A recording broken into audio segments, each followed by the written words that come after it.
Good morning. I'm Commissioner Christian Leinbach, and I want to welcome you to our Commissioners Board meeting for February the 19th. We're obviously in person. We're also broadcasting via Microsoft Teams Town Hall, and we are also on BCTV. At this time, I'd ask everyone to rise for a moment of silence, followed by a pledge to the flag.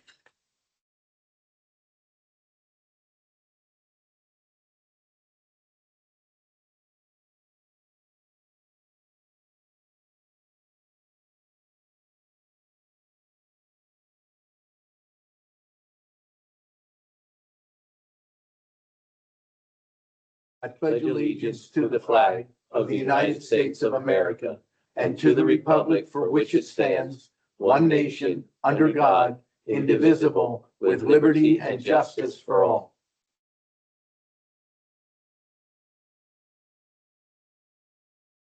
I recognize my executive assistant, Veronica Lepore, to read the public comment notice. Good morning. Thank you. Public comment will be accepted in person and through the Q&A function. Please include your first name, last name, and municipality for all comments. Any comments without name and municipality will not be considered. Each citizen can submit one comment. Comment length is dictated by limitations of the platform being used, Teams Q&A. In-person comments will be accepted first, followed by comments submitted virtually. The meeting comment period is limited to a total of 30 minutes, including both in-person and virtual comments. This time period may be extended at the discretion of the board. Please be concise. Comments that are germane to county business will be read during the meeting and should not be considered to be interactive dialogue with the commissioners. The county solicitor shall be the final arbiter of whether a comment is germane and should be read. Any commissioner response to public comment will be done at the discretion of the commissioners. Thank you very much, Veronica. Are there any additions or corrections to the February 12th meeting minutes? Hearing none, the minutes will stand approved as presented. We did have an executive session on February the 18th dealing with potential litigation and personnel. Do we have any public comment on specific agenda items? There's nothing online. We will go into our agenda. Item 1, authorizing under that budget, adopt a resolution authorizing 2025 budget transfers in the amount of $369,143, 2025 appropriations in the negative amount of $1,230,984, and 2026 appropriations in the amount of $3,237,435 per listing dated February 13th of 2026. We have one item under purchasing, adopt a resolution authorizing a recommendation to award and further authorizing the Director of Contracts and Procurement to execute a one-year contract resulting from an invitation to bid for the posting of tax sale notices for the County of Berks Tax Claim Bureau as identified herein. It goes to Palmetto Postings, Inc. of Spartanburg, South Carolina. The estimated annual expenditure is $193,890, and the unit pricing is listed. The county reserves the right to extend the contract for 2 additional one-year terms upon mutual agreement of both parties at the aforementioned unit prices. We have 3 items listed under Human Resources. Item 1, authorize the appointment of Leo Scott to Assistant Director of Planning in the Planning Commission. Item 2, authorize the appointment of Adam Kenderdine, Judicial Coordinator in Court Administration. And item 3, authorize the appointment of Joshua Pluck, Supervisor, Shelter Care at the Berks County Youth Shelter. We have 4 items listed under the commissioners. Item A, adopt a resolution authorizing the chair to execute the Pennsylvania Department of Human Services application for Certificate of Compliance and Civil Rights Compliance Form as part of the 2026 renewal application for the Berks County Youth Center.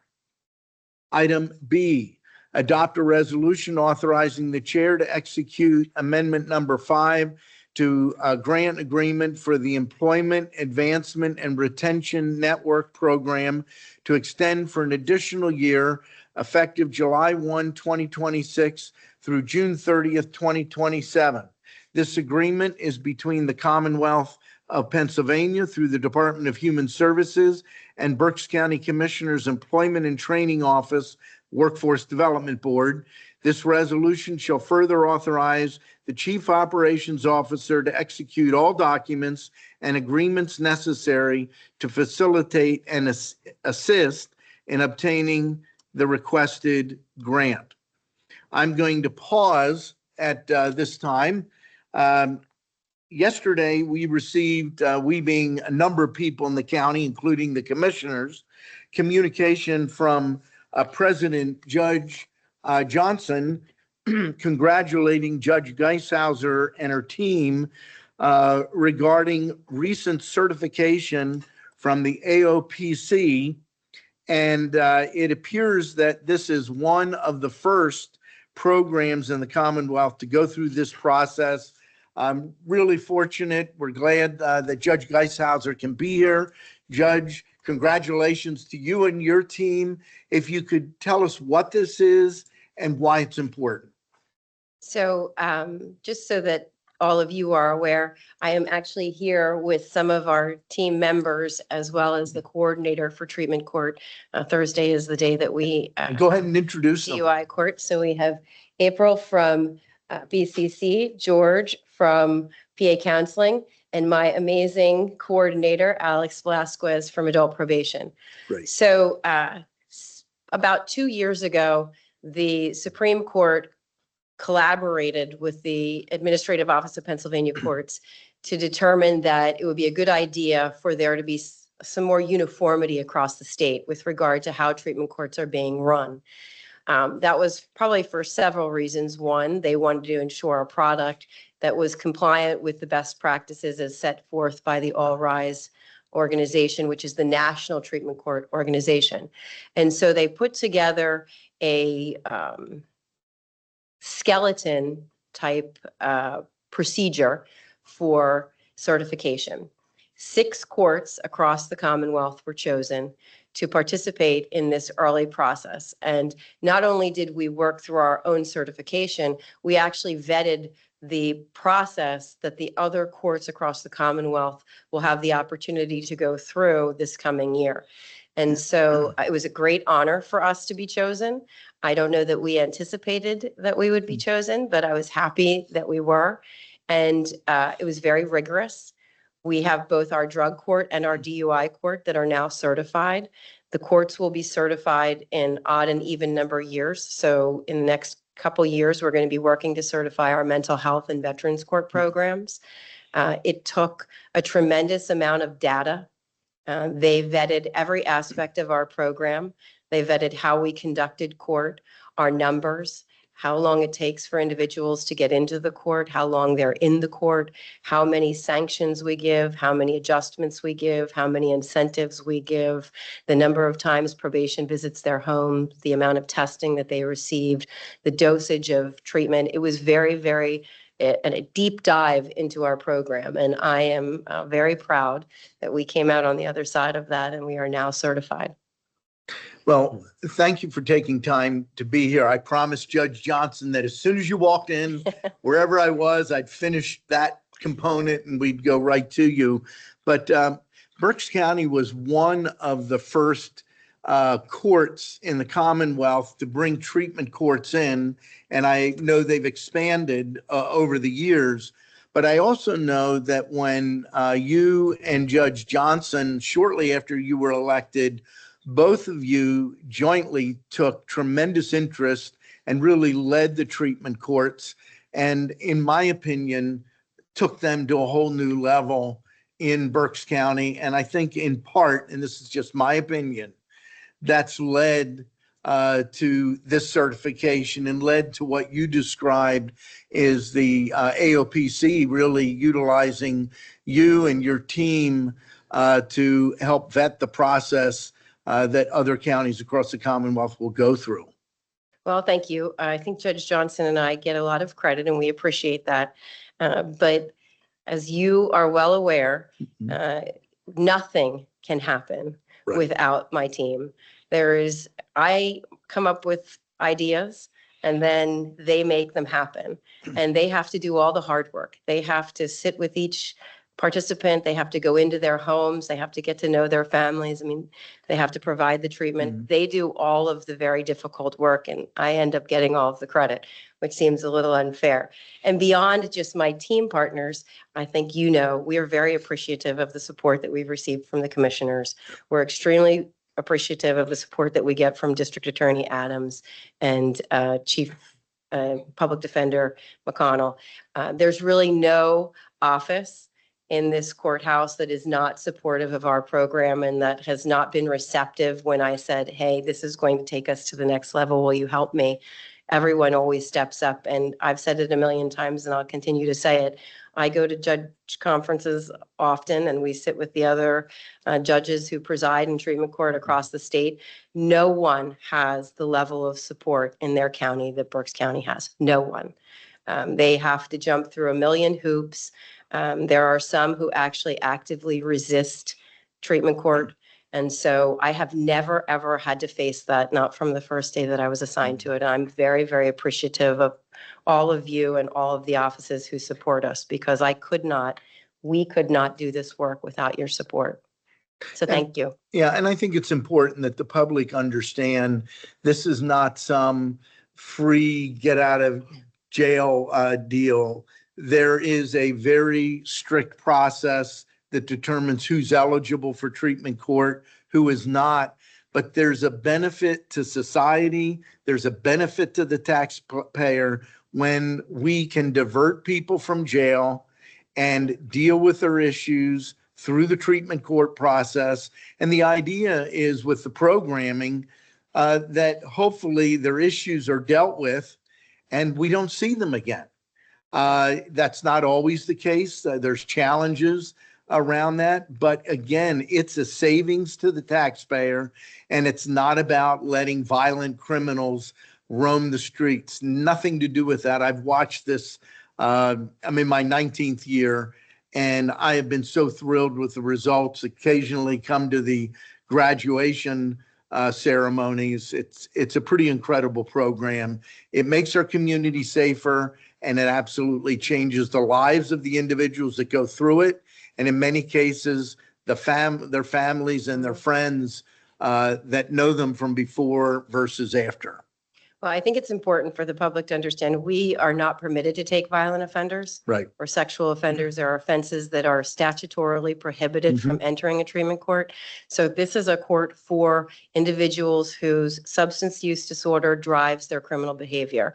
And you are absolutely correct in terms of its impact and the savings to this community. We save on bed dates in jail. We save with our recidivist rates, which are always significantly less than the national rates.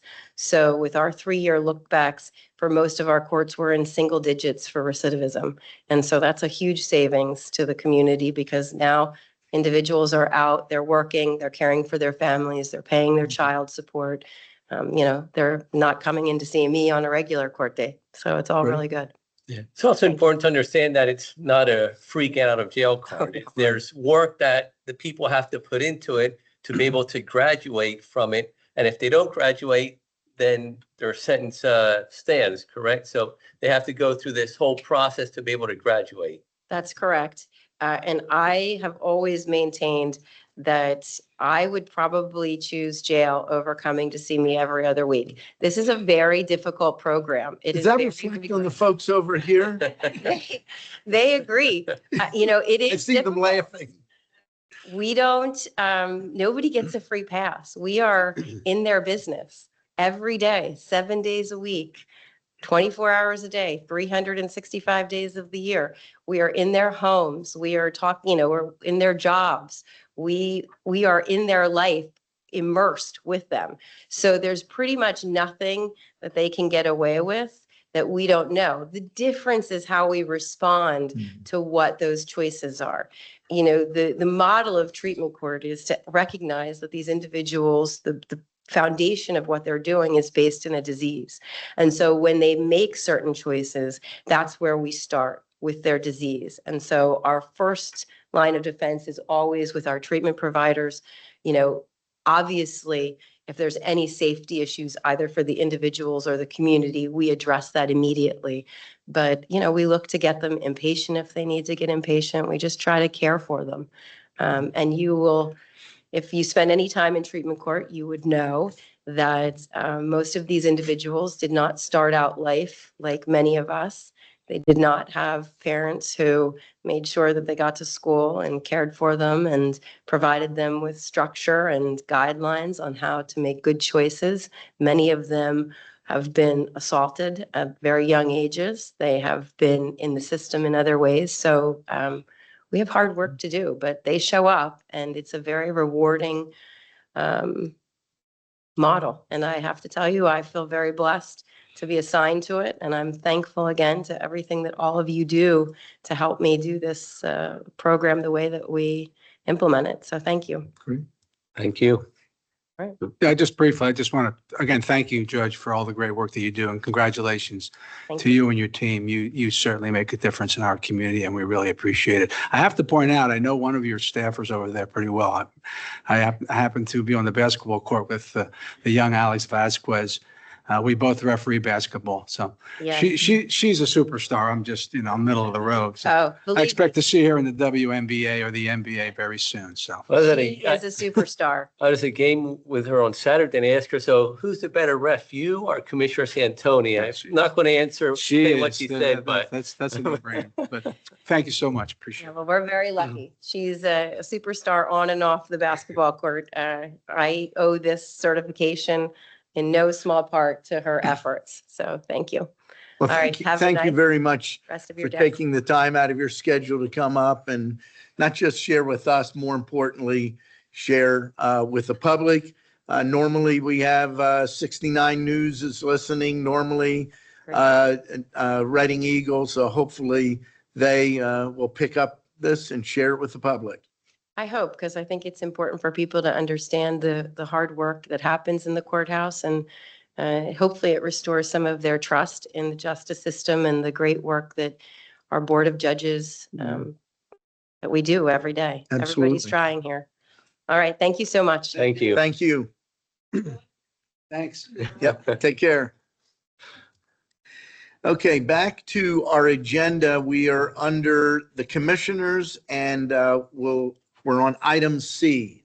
Adopt a resolution authorizing Kevin S. Barnhart, Chief Operations Officer, to execute the Worker Protection and Investment Certification Form for the Employment Advancement and Retention Network Program Grant Amendment. Item D, adopt a resolution authorizing the chair to execute the Pennsylvania Commission on Crime and Delinquency Forensic Interviewer Grant for the District Attorney's Office for the period July 1, 2026 through June 30th, 2028.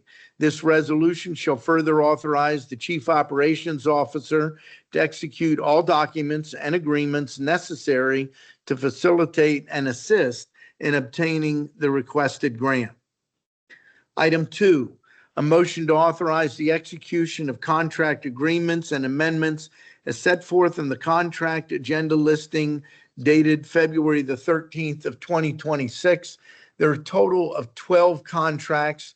There are 3 with the Assessment Office, 2 with CareerLink, 1 with Children and Youth Services, 1 jointly with Children and Youth Services and Juvenile Probation, 1 with the Department of Emergency Services, 2 with Information Systems, 1 with the Berks County Jail, and 1 with the Public Defender's Office.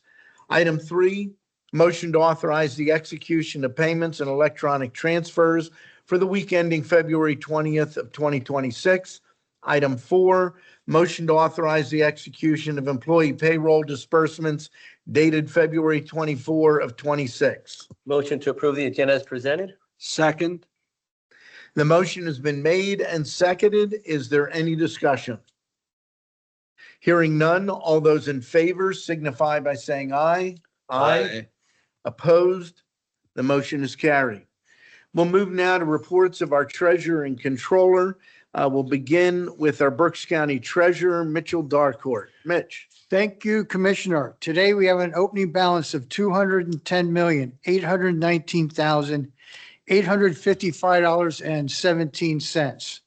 We have a balance to clear of $11,611,617.70, leaving us with a balance of $199,208,237.47. Thank you. Thank you very much, Mitch. Moving now to our Controller's Office. In the absence of Joe Rutterow, we have his Accounts Payable Manager, Carol Poletz. Carol, please. Thank you. For the week ended February 20th, 26, we have an accounts payable and total cash disbursement of $8,576,320.55. Thank you. Thank you very much, Carol. Moving now to our Chief Operations Officer, Kevin Barnhart. Thank you, Commissioner Linebaugh. Just an observation, part of the Judge Geishauser presentation will be included in the prison board presentation on April 8th, discussing the successes here in Berks County in the criminal justice system. And you will note, when we started in 2008, no small measure with the success of the treatment course is we had 1,250 people as an daily population average at the jail. Yep. Yesterday was 688. That's Significant progress has been made. That's over probably the last- lowest daily Yes. number that I can recall since the COVID. height of COVID. So no small, just amazing services that are provided here day in and day out. And we're going to highlight those on April 8th. So Excellent. thank you. Very good. With that, we will move to Commissioner's comments, and we will begin with Commissioner Michael Rivera. Thank you, Commissioner Linebaugh. I have a few items I want to go over. The first one is on March 9th. There is a Connections Work Career Fair. Barbara will be sharing it. Connections Work Career Fair. This will be held at the Doubletree starting at 9 a.m. So please show up. This is open to second chancers. The employers there work with people who are justice involved. So it's a great opportunity to get out there. But the career fair is open to anyone. There's employers there. They do mock interviews, and there's different things that go on that day. So if you or someone you know is looking for a job, please share this information with them. Another item is this past Friday, I was able to attend virtually the Greater Reading Chamber Alliance Business and Community Advocacy Council meeting. And it was around AI advocacy, and it was featuring Senator Pennicook, who covers part of Lehigh Valley and part of Berks County as well.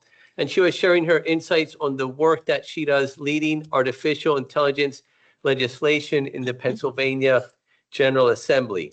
She spoke about different things there, but one of the things she spoke about was data centers here in Pennsylvania, how important they can be, but at the same time, needing to make sure that there are proper laws and regulations in place so that they are set up the proper way here in the Commonwealth. She also spoke about legislation that has been passed and legislation that they're working on in reference to the use of AI and using it to be able to create supposed messages or speeches from people that are used especially in political aspects. And she brought up one case where, I don't remember if she was for or against something, and someone from the other side made a message as if it was coming from her, did it in AI and put it out there showing that. And she asked him if he knew that that was illegal. And he said, no, that it wasn't, and took it down. But that's something that's very interesting as well with the technology that's out there. You have to be careful with things that you see out there on the internet and social media, especially with AI. Someone could be seen as saying something when in reality it's something that's being created by artificial intelligence. She also gave the example of sometimes you may get a call, and when you pick up, there's silence on the other side, and you say, hello, hello, is anyone there? Hello. She said, if you pick up the phone and no one's on the other side, hang up. She was saying that it takes about 10 seconds for these people to record your voice. And with that, then they can use your voice to create messages or talk in your voice as when they're calling somewhere else posing as you. So if you do pick up again and no one's on the other side, just hang up. Don't continue to say hello. Is someone there? Hello, because they're recording your voice to use it for other purposes. So she spoke about other things as well, but those were some points that were of interest to me. Also, something I want to make everyone aware of and want to invite you to is on March the 11th of this year, which is in a few weeks, we'll have the Berks 275 kickoff event.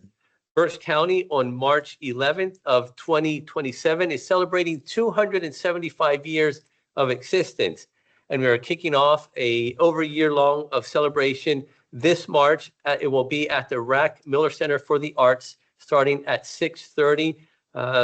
Be different things going on that day. We're trying to make it a fun event. They'll be talking about history about Berks County, where the names of Reading and Berks County originated from. We'll have some other things there going on, but this will be at the Rack Miller Center for the Arts on March 11th at 6:30 p.m., 6:30 to 7:30.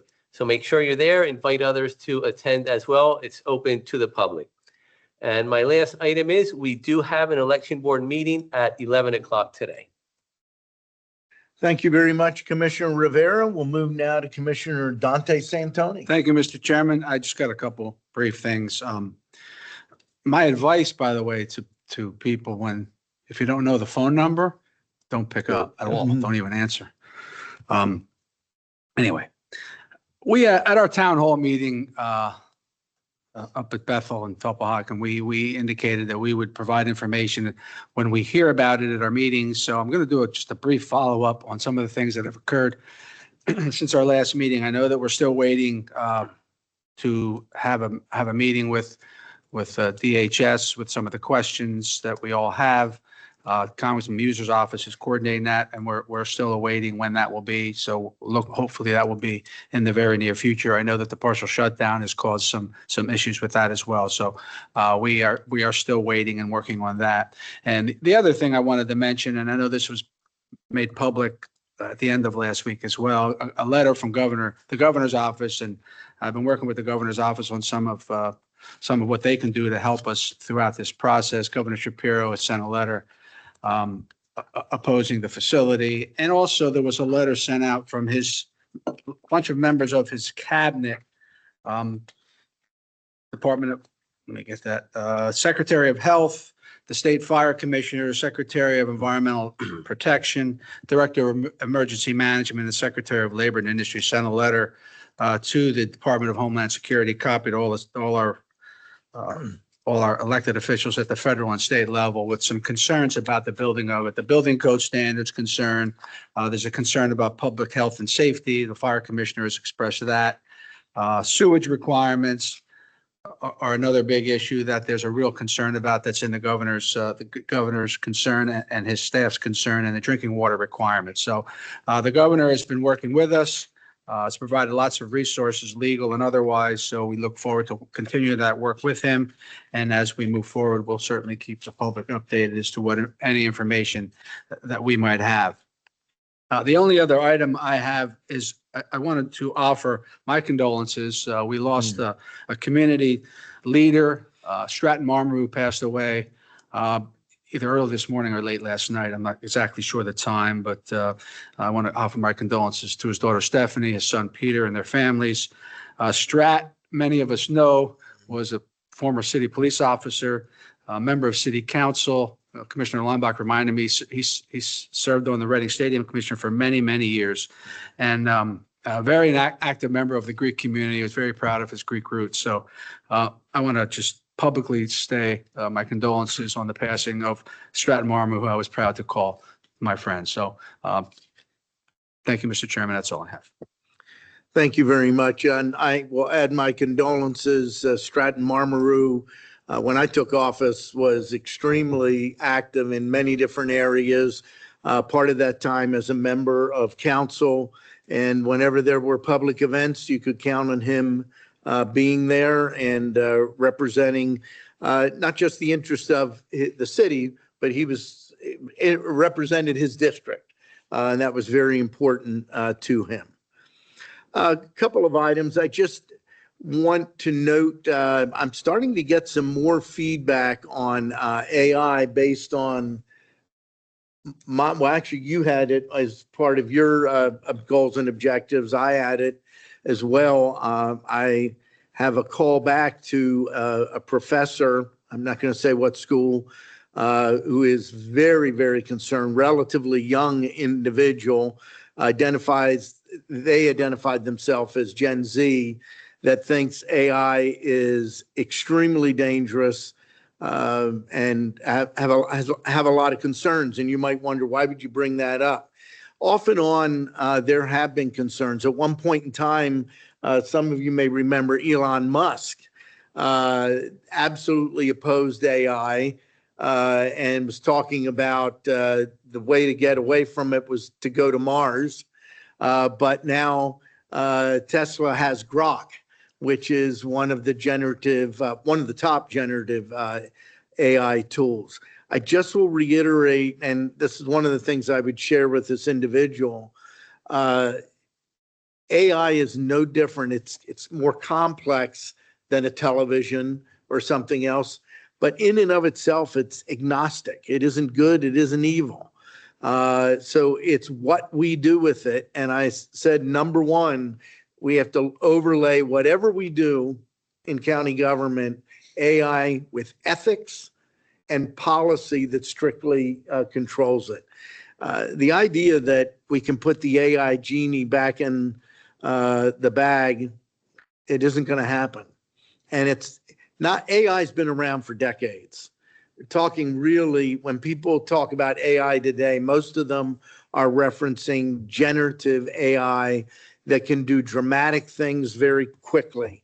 And I will note what you said and Senator Pennycook highlighted. I have noticed a dramatic change in the last year on social media to the point that I am completely unsure of what I'm looking at. Even when I'm looking at a page or a profile of somebody I know, because so many people repost again and again. One of the latest ones was John Fetterman is leaving the Democratic Party. And some stuff like this is somewhat believable. John Fetterman has become a very independent voice, and I will say I, for one, respect that. But then people can take and make it look like he's making a statement that he isn't making. There's a bunch of stuff out there. Some of it's funny, but I think a lot of it is very, very dangerous. And I don't know what the answers are, but it's creating a lot of misinformation and confusion. But it's, again, it's a genie you're not going to be able to put back in the bottle. We need to demand policy and ethics within our workplace. In your own home, you need to check it out. And we need to decide what we're doing here. Just a quick update on the ICE warehouse. Last Thursday afternoon, I had a phone call with Congressman Muser. I expressed many of the concerns that I expressed in prior meetings. Some of it he was not aware of. He asked me at that point, could I talk to somebody from Homeland Security? That call occurred on Friday afternoon. And I specifically asked for a meeting, and they committed that they will do a meeting with all of the impacted public officials first. And then I would like to see a meeting with federal officials relative to opening up to the public. I think in both cases, they're going to be virtual. It'd be very difficult to get everybody together in a room. But I continue to have concerns that I have expressed. Again, I think there's not an understanding of the impact of this. I say proposed, they own it.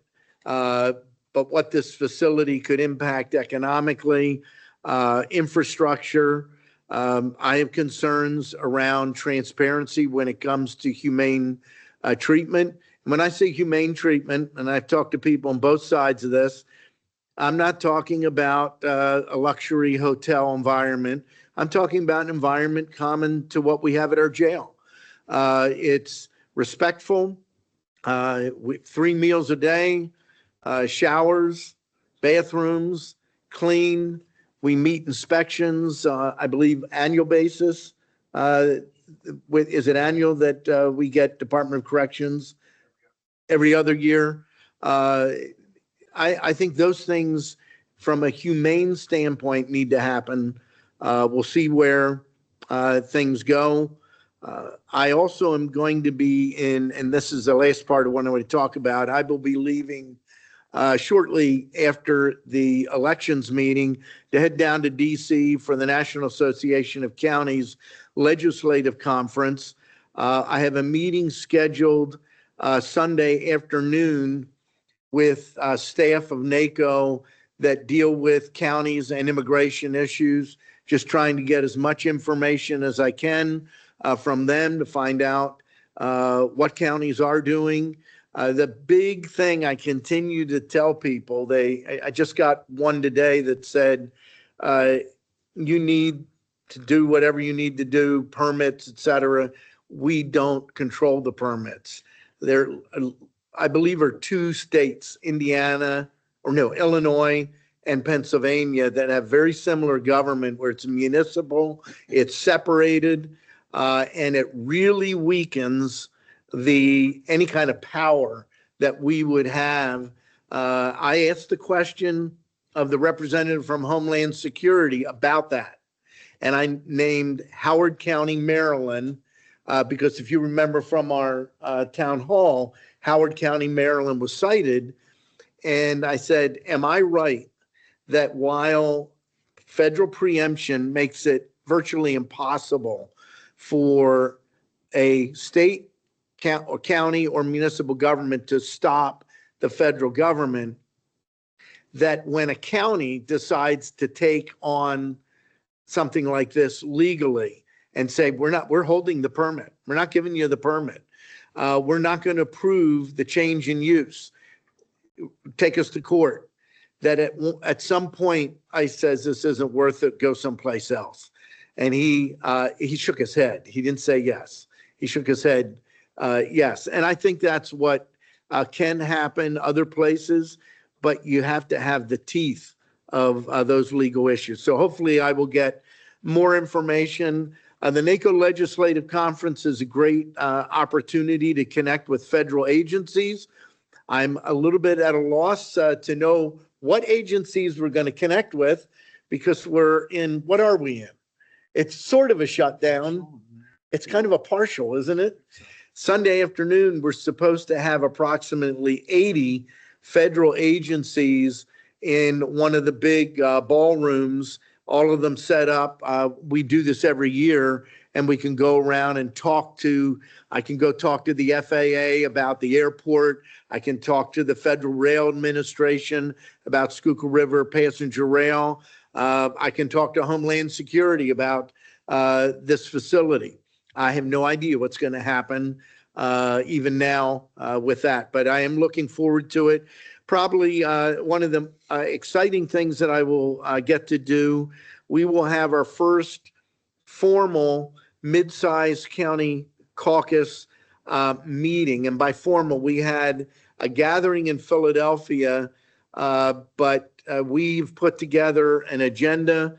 So Sunday at 10 a.m. to 11:45, we'll be going over transportation and infrastructure and how that impacts mid-sized counties uniquely. And by mid-size, we really come down to connecting urban, suburban, and rural all in one county. Interesting, preparing mid-sized counties for AI-driven cyber landscape. And it's everything from data centers to talking about how you can use it, how you shouldn't use it, and then looking at housing affordability and supply. That is a major issue, and that's another call that I got this week about one of your goals dealing with housing. The gentleman did not leave a number, and I believe, Veronica, we even looked to see it was a block number. So I would say to Jim was the name that we got. We're not talking about Section 8 housing.